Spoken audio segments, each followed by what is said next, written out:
One of the tools I use when doing my research for metal detecting is Historic Aerials. The website address is historicaerials.com. Once you get to this home page right here, click on the viewer.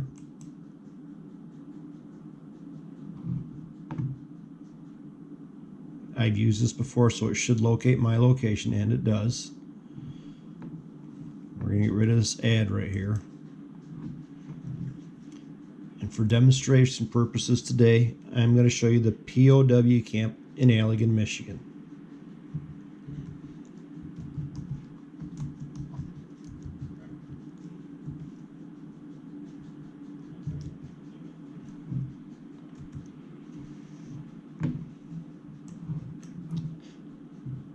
The POW camp was used during World War II and had some German prisoners there. And it's located on the west end of Lake Allegan.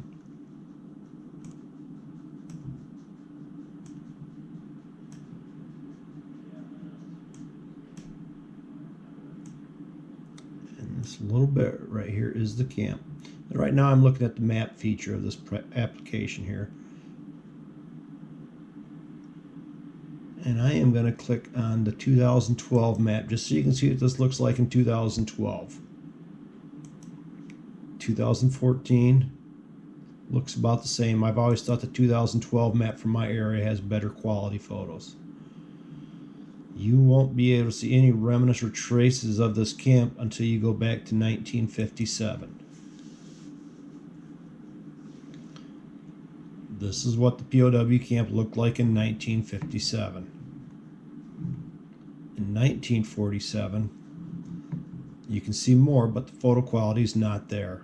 But you can see, I don't know if this is the mess hall or barracks, guard shack, or what this was.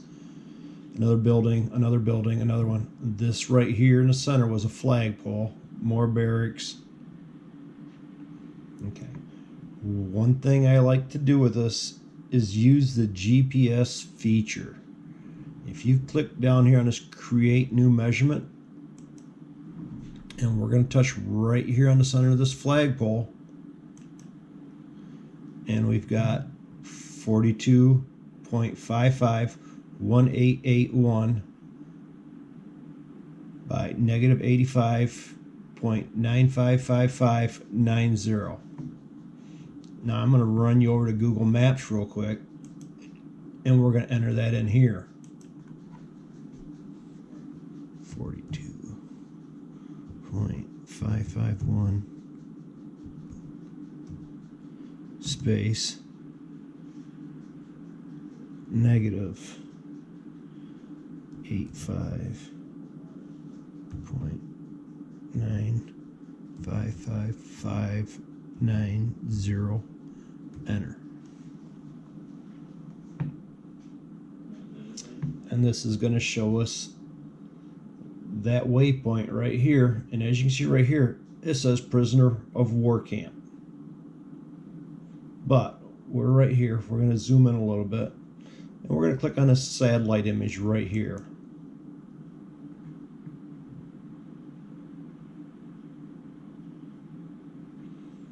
And as you can see, right here is where that flagpole used to be and what it looks like today. Now let's go back over to this historical aerials for a minute again.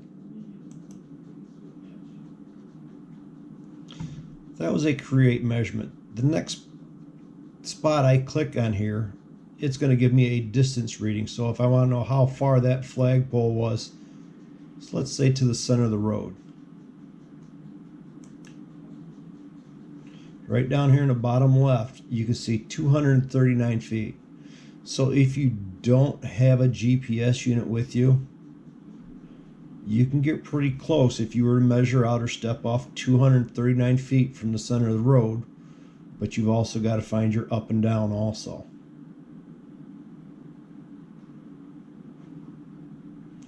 I'm going to cancel that out. And we're going to go to the 57 photo, and I'm going to show you a couple of other things there. I am going to create points on this map for each of these structures. And I'll click fish. That's 75 feet long. Finish. And I'm going to put one right here on the flagpole. Finish. Close that one out. I'm going to create another new measurement, and I'm going to go off the edge of this building over to this building, and I'll click finish. And that one has a building that tees into it, or a wing off it, I should say. And we're going to click finish there.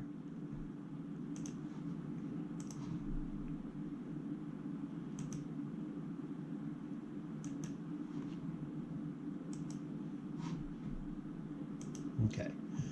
These maps are not down to the foot accurate with the GPS points, but they're going to get you within 30 feet of where you want to be.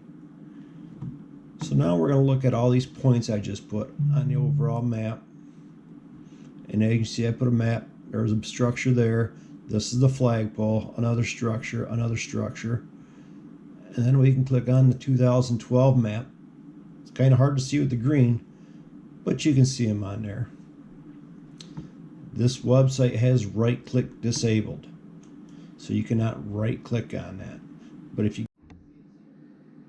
I'm going to scroll through the 47 and 57 map, just so you can see how these lines are slightly off from the buildings. You see right here, this barracks, the line goes, it's off a little bit now.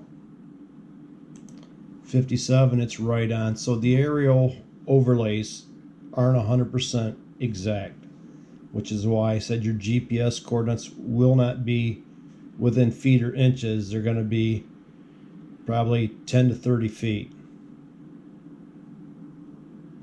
If you want to delete one of these lines or points, just simply click on it and then delete it.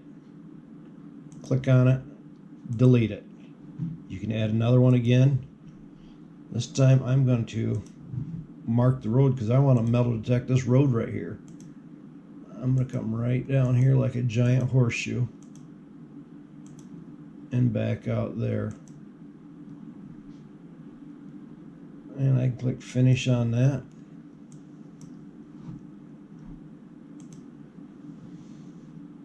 And we can go back and look at the 2012 map again. And we can go from there. So that's right there is roughly the outline. Do a screenshot or get over on the right side and right click and print. My laptop for some reason is not allowing me to right click and print, so I cannot show you that, and I apologize for that. But that's the gist on how to use historic aerials. Hope you like this video. Please like, comment below, and share. Thanks for watching, and happy hunting.